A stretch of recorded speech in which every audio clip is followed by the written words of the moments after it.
बिस्मिल्लाहिर्रहमानिर्रहीम। अस्सलामु अलैकुम वरहमतुल्लाह। उम्मीद करता हूँ आप सब खैरियत से होंगे। मैं हूँ काशिफ महमूद और आज आपको हाजत वज़ाइफ सीरीज़ नंबर 11 में एक मुख्तसर सा अमल बताने जा रहा हूँ। और उससे पहले ये अर्ज़ करता चलूँ कि हाजत वज़ाइफ सीरीज़ में पिछले 5 साल में मुख्तलिफ़ लोगों को उनके मुख्तलिफ़ मसाइल के हल के लिए हमने मुख्तलिफ़ आमाल करवाए। जिन आमाल से उन लोगों के मसले हल हुए हैं हम उनको एक सीरीज़ में ऐड कर रहे हैं। ये 40 वज़ाइफ की सीरीज़ है और ये वो 40 वज़ाइफ हैं जिनसे लोगों के बड़े बड़े मसले हल हुए। आपका जादू का मसला है, शादी का मसला है, रिज़्क़ का है, कारोबार का है, नज़बत बंदिश का है, शादी के हवाले से है, औलाद के हवाले से है, औलाद को फरमाबरदार बनाने, कोई भी मसला है आपका, आप इस वजीफ़ा को करें। 40 वज़ाइफ सीरीज़ को आपने कंप्लीट करना है। जो मर्ज़ी हो जाए, चाहे आपको फ़ायदा हो ना हो, आपने 40 तक लाजमी जाना है। इसके असरात आप अपनी ज़िंदगी में 40 वज़ाइफ के दौरान देखें या उसके बाद देखें, लेकिन आपको फ़ायदा ज़रूर होगा और आपका मसला भी इंशाल्लाह ज़रूर हल होगा। एक बात। दूसरी बात ये कि ये हाजत वज़ाइफ सीरीज़ का 11वां वजीफ़ा है। इससे पहले 10 वज़ाइफ अपलोड हो चुके हैं। अब आप पे डिपेंड करता है, आप रोज़ाना 2 वज़ाइफ कर लें, एक पिछला कर लें, एक अगला कर लें, क्योंकि रोज़ाना हाजत वज़ाइफ सीरीज़ का एक वजीफ़ा अपलोड होता है। शाम 5 बजे से 10 बजे के दरमियान किसी वक्त भी अपलोड हो जाया करेगा। मेरी कोशिश यही है कि 5 बजे ही इसको अपलोड कर दिया जाए, लेकिन यह कि रोज़ाना का वजीफ़ा आप रोज़ाना रात सोने से पहले करके सोएं। और दूसरी गुजारिश ये है कि अगर बेहतर समझते हैं तो ठीक है, वरना 11वां वजीफ़ा करके आप नंबर 1 से दोबारा स्टार्ट कर लीजिए, 10 तक करके फिर 12 से स्टार्ट कर लीजिएगा। रोज़ाना एक वजीफ़ा अपलोड होगा हाजत वज़ाइफ सीरीज़ का।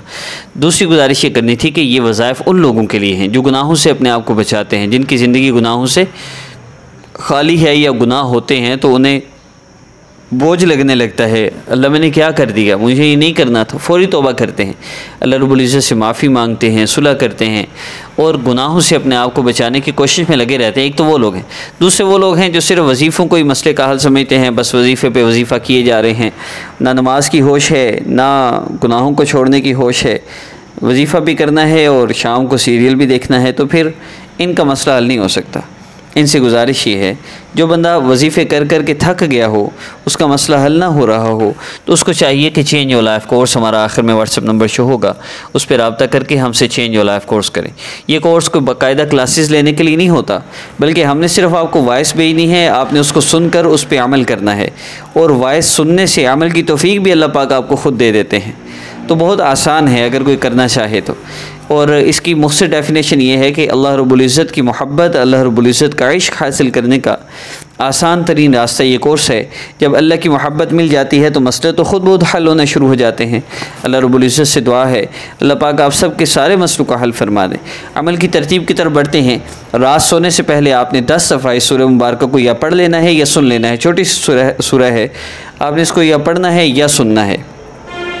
उसकी तरतीब ये होगी, हदीस मुबारक पर अमल करते हुए नबी इस्लाम में, मेरे सहाबी, जब तुम अल्लाह रब्बुल इज़्ज़त की अज़मत और बड़ाई, जब दुआ करो तो अल्लाह रब्बुल इज़्ज़त की अज़मत और बड़ाई बयान करो, उसके बाद जितना हो सके मुझ पर दरूद पाक पढ़ो, फिर जो चाहो अल्लाह से मांग लो। इस हदीस मुबारक पर अमल करते हुए हम 3 काम करेंगे। पहला, आपने ये सूरह मुबारक, मैं जब इंस्ट्रक्शंस बता दूँगा उसके बाद सूरह मुबारक प्ले होगी, आपने इस सूरह मुबारक को मेरे साथ साथ पढ़ना है।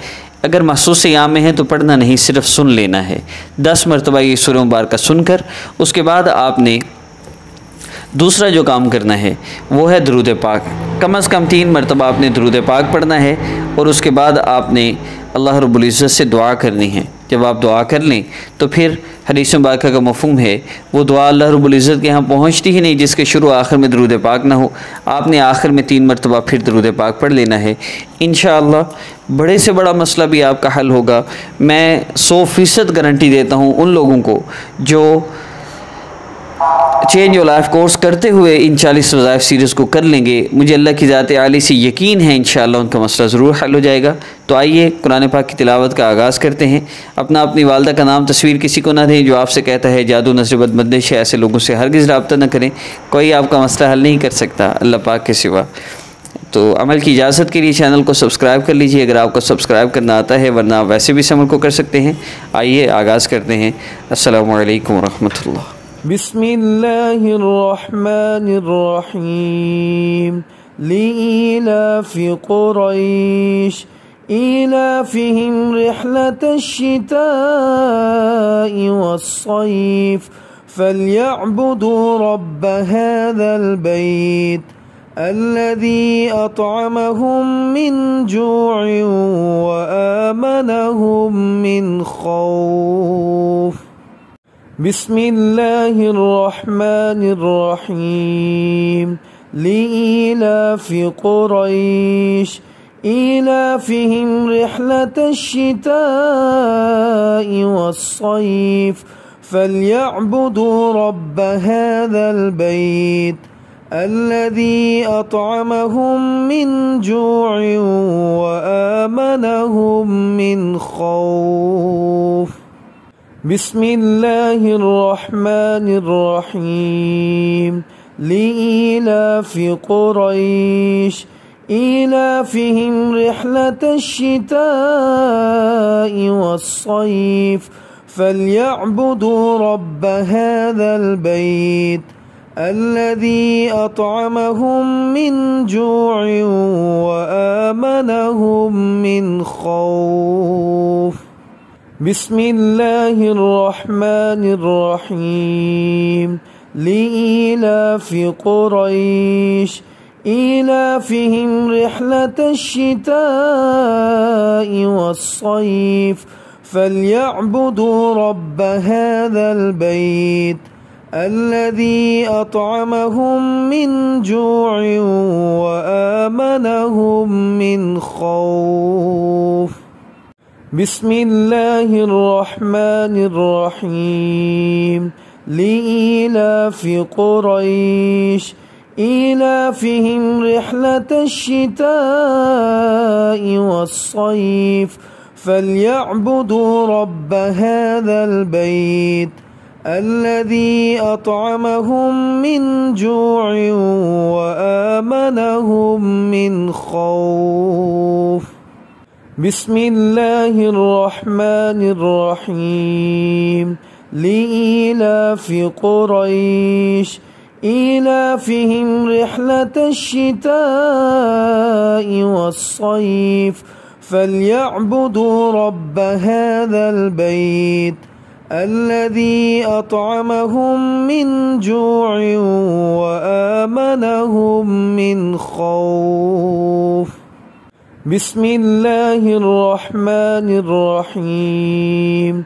لإيلاف قريش إيلافهم رحلة الشتاء والصيف فليعبدوا رب هذا البيت الذي أطعمهم من جوع وآمنهم من خوف.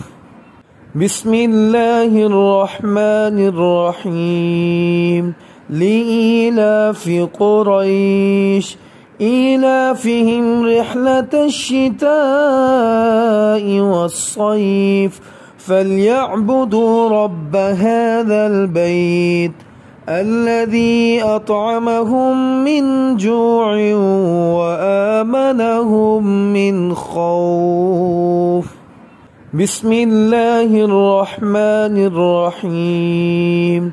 لإيلاف قريش إيلافهم رحلة الشتاء والصيف فليعبدوا رب هذا البيت الذي أطعمهم من جوع وآمنهم من خوف. بسم الله الرحمن الرحيم. لإيلاف قريش إيلافهم رحلة الشتاء والصيف فليعبدوا رب هذا البيت الذي أطعمهم من جوع وآمنهم من خوف.